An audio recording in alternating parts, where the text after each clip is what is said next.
A 13-year-old boy has reported that he was grabbed by a masked man at a nature reserve and only escaped by hitting his attacker with a rock. The schoolboy was walking through the Rainworth Nature Reserve in Nottinghamshire on Friday, when a disguised man suddenly jumped out of the undergrowth. The man, believed to be in his 30s, managed to grab the boy by the wrists. But the boy was able to escape after hitting the man's knuckles with a rock, causing him to grunt and release his grip. The boy's mother told Nottinghamshire Live, "He told me he was grabbed by a man who jumped out of a bush and got his wrists, and I was just like, what do you mean?"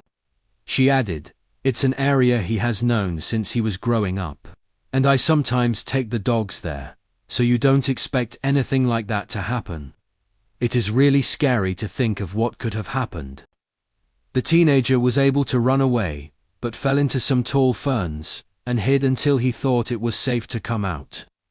He described the suspect as being around 5 ton tall and wearing a black mask, hoodie, and jogging bottoms.